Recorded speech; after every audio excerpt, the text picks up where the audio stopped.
All right, so let's bring into this conversation Advocate Brenda Madumise-Pajibo, Director at Wise4Afrika, a feminist organization. She's also co-chair for the Interim Steering Committee on Gender-Based Violence and Femicide.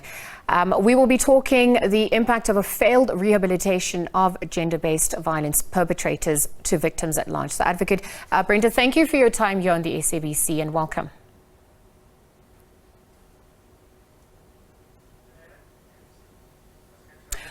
All right. Good afternoon, Lisa. All right. Thank you so much for unmuting yourself. It's obviously a pertinent discussion in light of developments that is, emerging around the Thabo Bester and Dr. Nandipa Magudumana's story.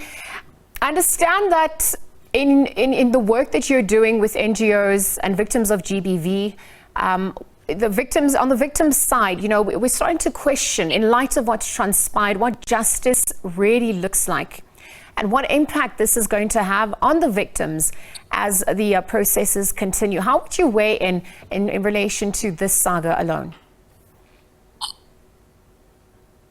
I mean, it's an ongoing discussion and ongoing battle on what justice looks like for many victims of gender-based violence and femicide. So when you talk of what it means to mete out punishment, we need, as a society, decide what is the purpose of punishment. Do we punish because we want to rehabilitate? Do we punish because we want to deter? Or do we punish because we want retribution?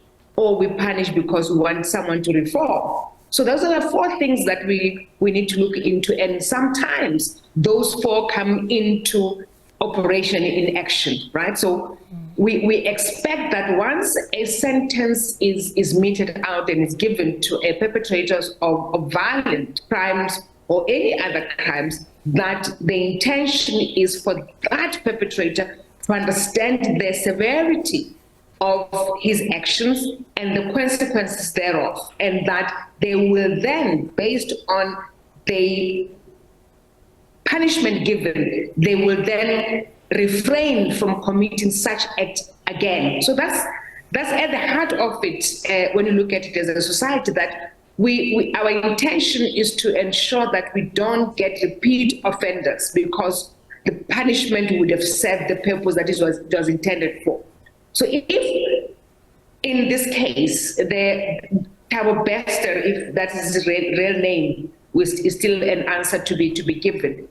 If we thought that Thabo Bester, who is a convicted rapist, a convicted murderer, went into prison to serve a sentence, and that there was a program in the correctional facility that he was at that will make him reflect and atone for his action, we would like to see that and understand what is it that Thabo did on a daily basis. Because if Thabo was able to spend most of his time in prison concocting schemes on how to embarrass the society at large, on how to ensure that he escapes from his incarceration, then it's a different ball game together. And we need to look at correctional services and its own programs, whether they're serving the purpose that it was intended for.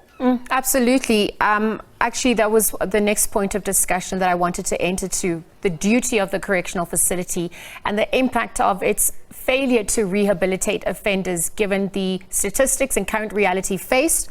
I wonder if we even look at scientific mechanisms that's the CJS uses to track those who have been reformed or rehabilitated, what that looks like, how the department keeps track of that. What is the data emerging, re-offending and resentencing? Are we also adequately capturing that? Without a shadow of a doubt, I can say no. And I think it's demonstrated by the lackluster, the laissez-faire attitude that we have as a country, and those who are supposed to serve us on how they handle basic, simple matters. So we can give examples of the flaws and just the inability and the ineptness of the officials in executing their responsibilities. So if we had a correctional services that was high-tech, but also just at the basic level, understanding their role broadly, just not keeping people as prisoners and hoping that everything will go well, but just understanding why in the first place we have a correctional facility and we have people coming in to those facilities. What are we supposed to do with them, right? So I can tell you now, without any hesitation, that there's nothing like that. So we don't know what happens to most of these offenders. They will not give you any statistical research that has been done to demonstrate as correctional services. You can have that information sitting at various NGOs and different organizations that does this work, but as correctional services, they will not give you that information, because once they have done the bare minimum of having a prisoner locked in their facility and they leave, that prisoner leaves after 5 years, it's done. Why should I bother about what happens and I'll steal that prisoner again if they come in? So we have to look at a society as a whole and really hold correctional services to task on just tell us what are the systems that are in place in your correctional facilities that can gain the confidence of the citizens of this country. And just as we, come back to shining a spotlight on violence in South Africa, particularly violence that is subjected on women in South Africa. I know that this was written about by your organization in August of last year, following the rape of women in Krugersdorp. And when we begin to look at, what the centering of justice looks like for women in South Africa, how we address both issues, because if we begin to isolate them, we run the risk of women's safety then becoming less and less prioritized. And because of Thabo having, gone to jail for being a rapist and a murderer, what's emerging on that front? How do we begin to consider what justice looks like for women based on this violence? And so in these cases, the state acts on our behalf in a criminal matter, right? So if it's a rape matter, if it's a murder case, the state steps in on your behalf to fight for you and come up with an applicable sentence, and that's why we have minimum sentencing for this country. And maybe the question that we should be asking, and because sometimes it's good to find out from the one who has been violated what justice will look like for that individual, right? And if you look at many cases that we do outside of the criminal realm and they're all in the civil domain, you'll find that for most victims is to eyeball their perpetrator or someone who has offended and violated them, and for that person to acknowledge that they have done so, they have violated you, and that they understand how that has done to you, what is the trauma that you have suffered at the hands of their action. So that's one aspect around the civil nature, but in dealing with matters of sexual harassment is different, because you are able to ask a victim and a survivor what justice looks like for them.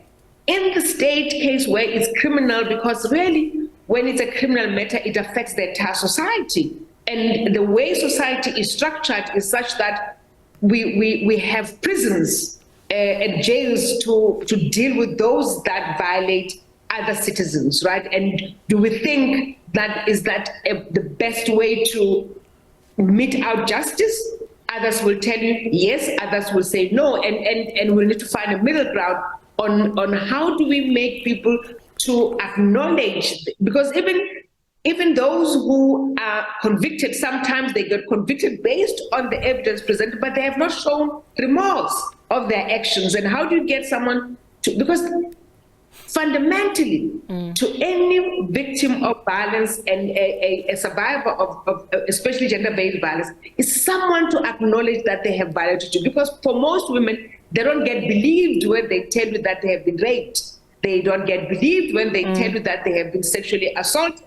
So once someone acknowledges that, it lifts such a burden and it lessens the burden on them to continue to prove to the world that they were violated. And I think, part of the work that we're doing with almost every other organizations and the entire society is to start to look at how best to ensure that we mete out the justice that we think individuals and society at large deserve. Advocate Brenda, thank you for your time here on the SABC. Advocate Brenda Madumise-Pajibo is a director at Wise4Afrika Feminist Organisation, chatting about the impact of failed rehabilitation of gender-based violence perpetrators on the survivors at large. Again, thank you to her for her time here on the SABC. All this in connection with the developments surrounding Thabo Bester having been rearrested in Tanzania, a story we're monitoring here on the SABC.